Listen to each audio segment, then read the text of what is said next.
Live from KSAT 12, the Nightbeat starts right now. Another hurdle now facing the San Antonio teenager shot in a McDonald's parking lot. The new developments coming ahead of a vigil for Eric Cantu. The message from his mother tonight.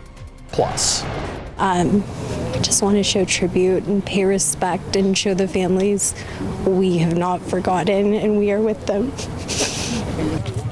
And a march for gun reform stretches from San Antonio to Austin. The demands comes on the same day as Dia de los Muertos honors the lives of those passed. Plus, a famous rapper gunned down outside a Houston bowling alley. It's led to reaction on social media and now from a police chief. But first, tomorrow marking 1 month since 17-year-old Eric Cantu was shot by a former San Antonio police officer. Now, Eric Cantu is still in the hospital, and tonight his family was invited to a vigil at the McDonald's where those shots were fired. The night team's John Paul Barajas is there, and John Paul, the family says they couldn't be there tonight. Steve, Stephanie, that's right, and that's because they're by Eric's bedside. His recovery has not been an easy one. His mom tells me that he's scheduled to have an invasive procedure tomorrow, and for that reason, they had the prayer vigil tonight. God, I raise up the name of Eric Cantu, son of his blessed parents, beloved of his community. Community members and organizers from the Party for Socialism and Liberation gathered to pray for continued progress in Eric Cantu's fight to survive. No justice, no peace. As well as chant for change and justice.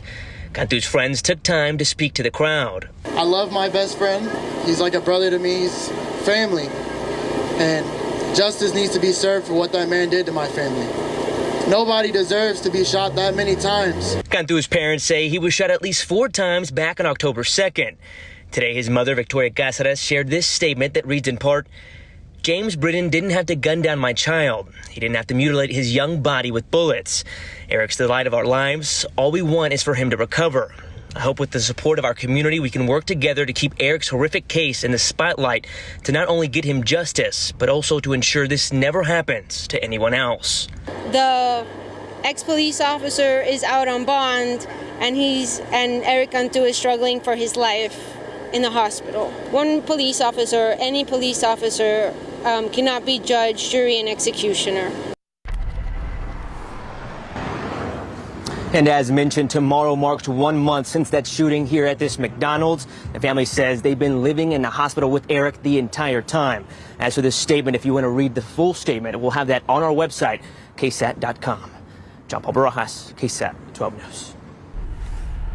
John Paul, thank you. Tonight, a San Antonio mother getting life in prison for killing her daughter. Took a jury 4 hours to decide on that sentence for Jessica Briones. Briones was convicted of killing her daughter, who died in 2017. Doctors found numerous injuries on that baby's body, including one that showed a severe blow to the head. Briones is going to be eligible for parole after she serves 30 years of her sentence. From fistfight to gunfight, it's what Bexar County deputies say happened near the Converse area. Investigators say a crowd gathered as a 15-year-old and an 18-year-old got into a fight. It happened on FM 78 near Ventura Way. Deputies say as the teens fought, someone in a white sedan pulled up and started shooting. Both teenagers hit, though the sheriff said the 15-year-old actually got in the same car with the shooter. I don't believe he was the intended victim, but as we've seen in cases like this, these people aren't necessarily skilled marksmen or even very good at doing what it is that they do.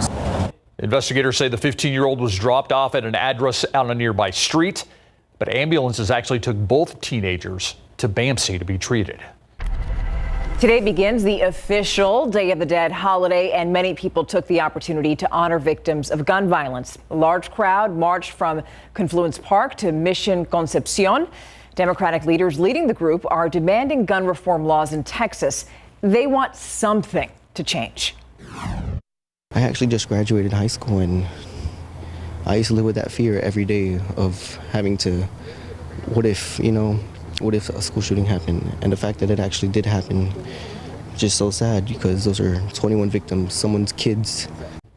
Now, people north of San Antonio also marched. Earlier today on the steps of the state capitol, people chanted 21 por 21, or 21 for 21. And that number represents the number of victims in the Uvalde shooting. Their families mourned them on this Dia de los Muertos. The night team's Lee Waldman traveled to Austin to speak with those pushing for change ahead of Election Day.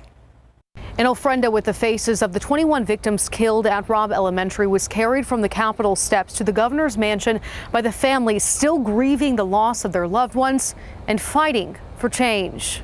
Fortunately, my son's not here anymore because he was taken from us because these laws aren't changed. I really wish she really wasn't that known. That would mean she'd still be here with us. But fortunately, everybody does know it. Holding in tears and pictures of their loved ones, the families of Uvalde victims were back on the Capitol steps calling for gun law changes, like raising the age to purchase an assault-style weapon to 21, implementing red flag laws, and increasing background checks. It's something Lexi's mom, Kimberly Rubio, has asked for before. Some of you might recognize these words I used on June 8th when I addressed Congress. Why am I repeating myself? Because not a damn thing has changed.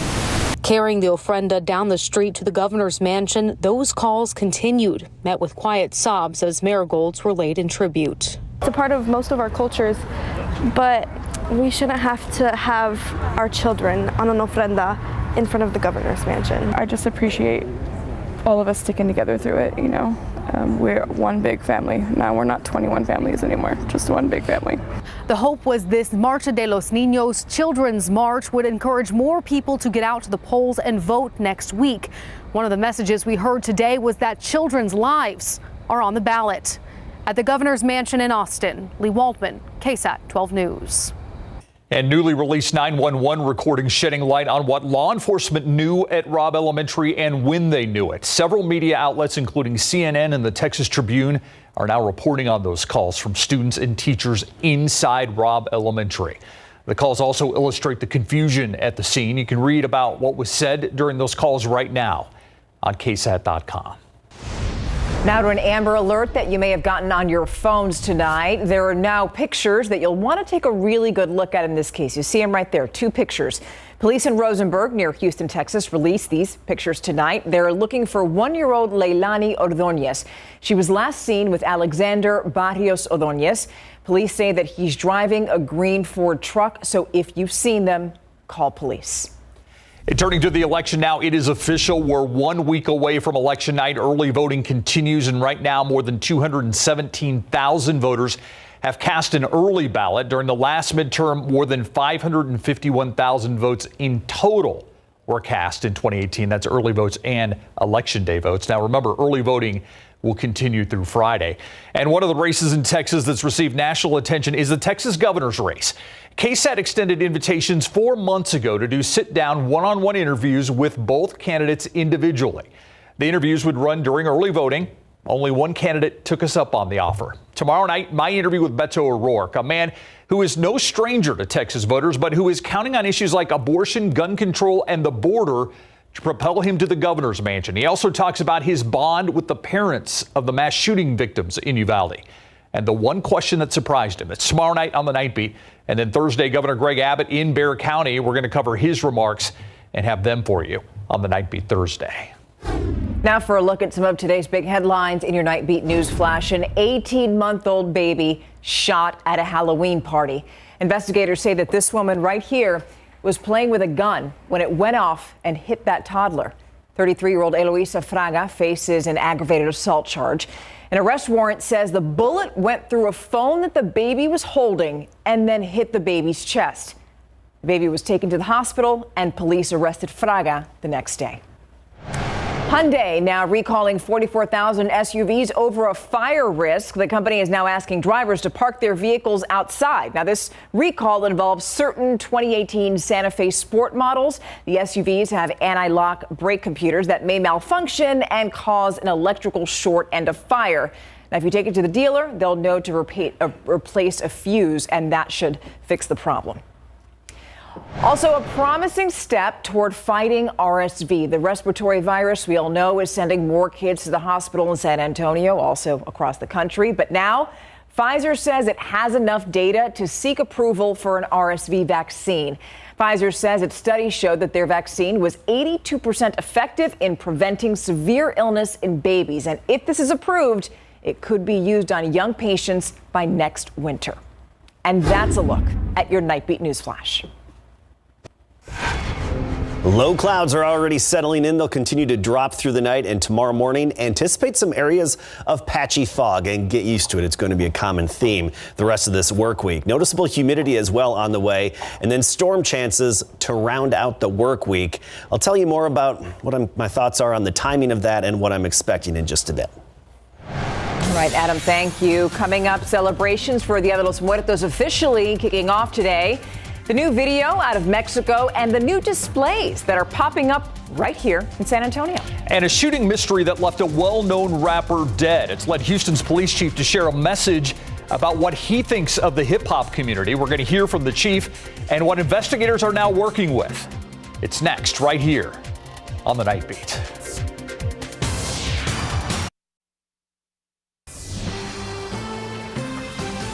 His fans say he helped take rap music even further, but a shooting outside a Houston bowling alley, it cut the popular rapper's life short. The mystery surrounding the rapper named Takeoff's death has led to all sorts of reaction on social media pages.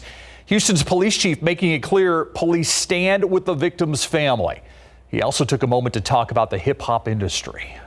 Because sometimes the hip hop community gets a bad name. It is so many talented individuals, men and women in that community who, again, I love and I respect. And we all need to stand together and make sure nobody tears down that industry. Takeoff was the youngest in the rap group Migos. The trio helped popularize a rap style that used 3 notes performed on one beat. It's been described as triplet flow. The group was also nominated for a Grammy.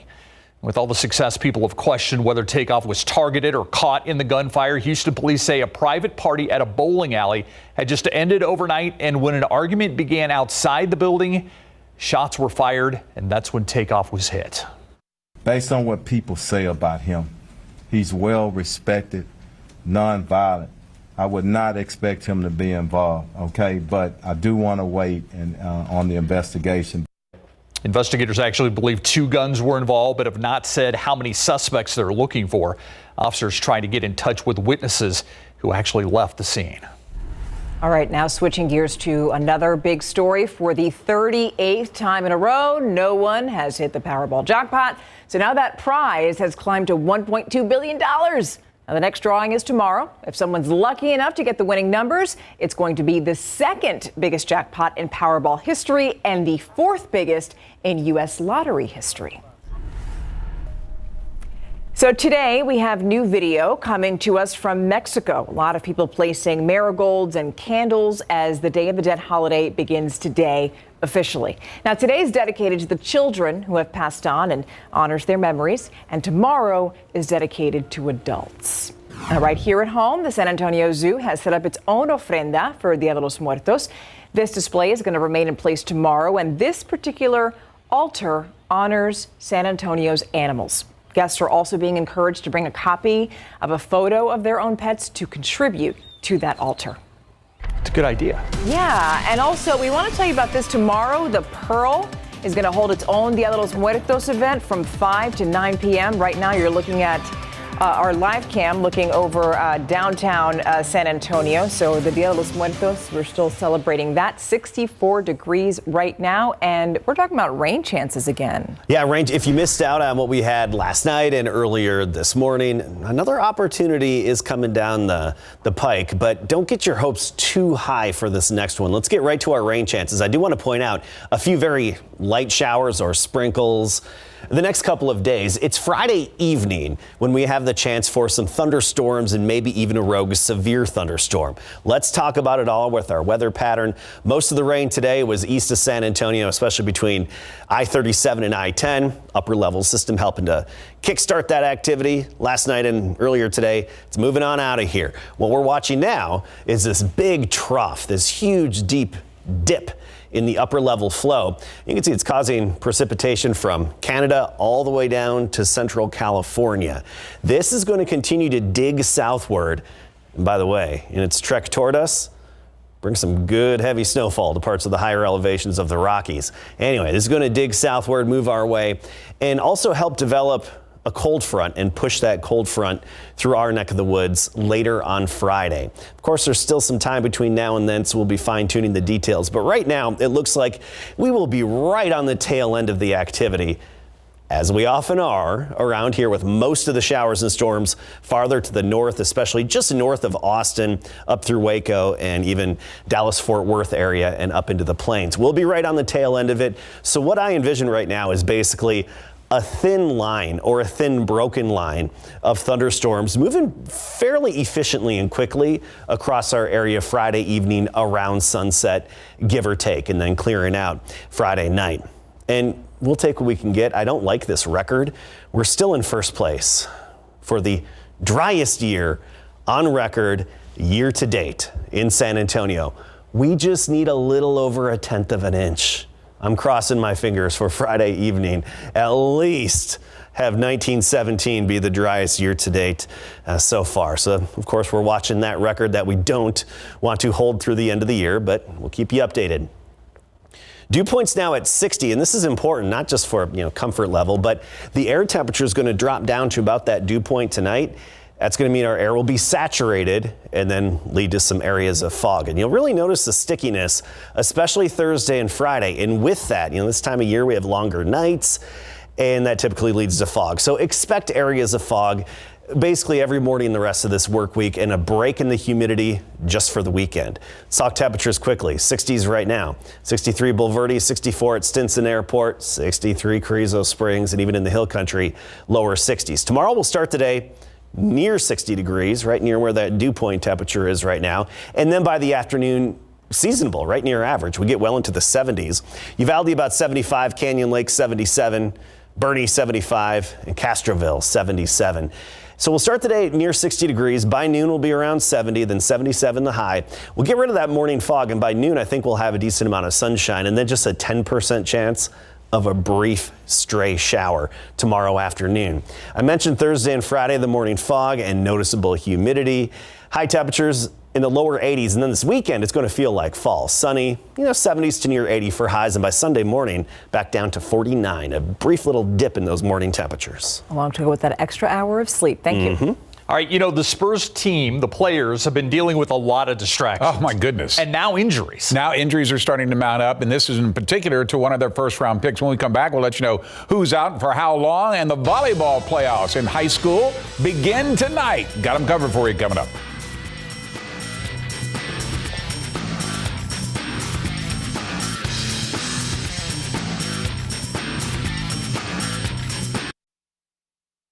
Spurs have lost rookie guard Blake Wesley for the next 6 to 8 weeks after the team tells us an MRI revealed the first-round pick has suffered a grade 3 sprain of the medial collateral ligament of his left knee. The injury occurred during the second quarter of Sunday night's 107-98 victory against the Minnesota Timberwolves. A grade 3 sprain is actually a tear that can take up to 2 months to heal. Attorney Tony Busby has called a press conference for 10 a.m. in Houston this Thursday to allow his client, Dr. Hillary Cawthon, to make a statement and take questions over allegations that former Spur Joshua Primo exposed himself. Primo was suddenly cut on Friday by the team with no explanation for the departure of the lottery pick from last year. It wasn't until Saturday that ESPN reported it was due to allegations of Primo exposing himself to multiple women. Dr. Cawthon was hired by the Spurs in September of 2021 as the team's performance psychologist. The press conference will be carried live by KSAT 12 News over the station's YouTube channel, KSAT.com, and KSAT Plus. The Spurs hit the practice court today to get ready for 5 of the next 6 games at home. It will start tomorrow when the Spurs host the Toronto Raptors after winning 5 of the first 7 games, where they're now 4 4th in the Western Conference to start the season. This is the Spurs' best start since they went 6-1 the same year they went on to win their last NBA championship in 2014. Now, have the Spurs maintained their focus? How have they been able to do that with all the drama off the court with Josh Primo allegations?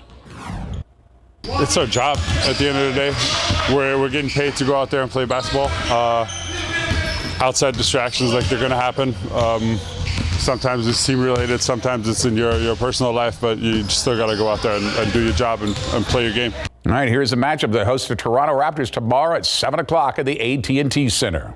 Pro football coverage, powered by Davis Law Firm. Dallas Cowboys get a much-deserved week off after starting the season 6-2 and coming off a 49-29 defeat of the Chicago Bears, the highest-scoring game of the season so far. It's also the first game the Cowboys' offense has outplayed the Dallas D, and Tony Pollard sees the opportunity to start in place of the injured Ezekiel Elliott, rushing for 131 yards and 3 touchdowns. I would say it was big for offense. We needed a game like this where we could show that, when we get into the red zone, we can get 7 instead of, finishing with 3 and, just finishing with scores and points, it added up at the end. All right, high school volleyball playoffs begin next. When the UTSA Roadrunners resume their season after a week off, they will be just 1-point favorites, and they travel to Birmingham to take on UAB. Now, that's after they were able to defeat their rivals, North Texas, 31-27 by outscoring the Mean Green in the fourth quarter, 21-14. That win put the Roadrunners at 4-0 in Conference USA and 6-2 overall in the driver's seat to repeat as Conference USA champions. But keep in mind, the Blazers lead this series 4-2 and have won both previous matchups in Birmingham. So what will it take to beat UAB on their home turf coming off a bye week?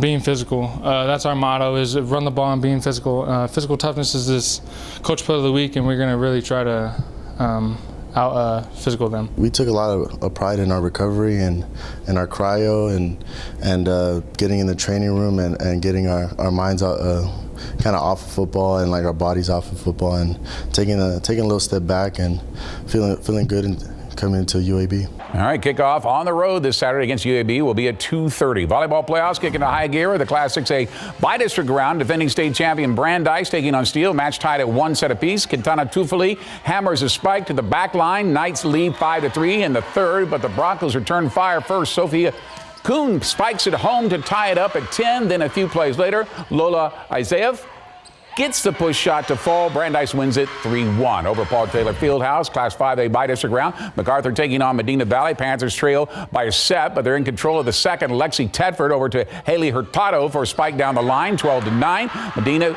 Valley, but here come the Brahmas. First off the quick set, Iona Sherwood brings the hammer down to tie the match at 18. Then a little later on, Faith Sosa delivers with a cross-court kill. MacArthur takes the set 25-20. The match 3-0. Another Class 5A battle at Littleton Gym. Highlands taking on Southwest. Owls drop the first set, but they start the second strong. Shelby Devora drills a shot right down the middle. 8-5 Highlands, but the Dragons answer back. Addison Bartlett serves up an ace, barely hitting the back line. Southwest sweeps Highlands 3-0 to advance. And finally, earlier in the evening, Harlandale taking on Burbank at the ACC. First set, Bulldogs hanging tough. Olivia Dela Cruz powers a shot off the block and out. That makes it a 3-point game, but Burbank pulls away.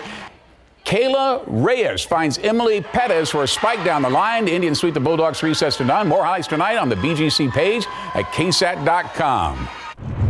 And in the World Series tonight, how about the Phillies? A big win, 7-0 over the Astros, who take a 2-1 lead in this best-of-7 series. It means the Astros have to come back and tie it up in Game 4.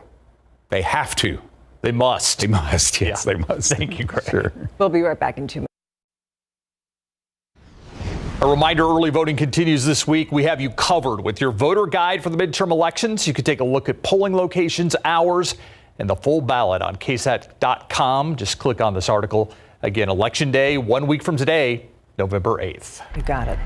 Now, dozens of pets and their owners dressed up for an annual Halloween costume show in Manila. Look at that. It's called the Scaredy Cats and Dogs Contest. The event is organized by the Philippine Animal Welfare Society, and one of its goals is to promote responsible pet ownership, because it is a big responsibility. Yeah, I like the Scaredy Cats and Dogs. Yeah, that's pretty cute. Yeah, all welcome. all welcome, of course. What a good Halloween it was, wasn't it? Tomorrow we'll be well into the 70s, and then we'll be in the lower 80s the next couple of days. Anticipate some areas of patchy fog the next several mornings. We'll have areas of fog out there and a little bit of dampness. Could be some morning drizzle as well, but real rain, really only the opportunity, it looks like, Friday evening with some thunderstorms that could be rolling in at that point. We'll get more details on the timing and whatnot in just a bit. My favorite costume, little Jacob. Oh, Weatherman. that is so cute. Mini Met. Good night. Pint-sized casket.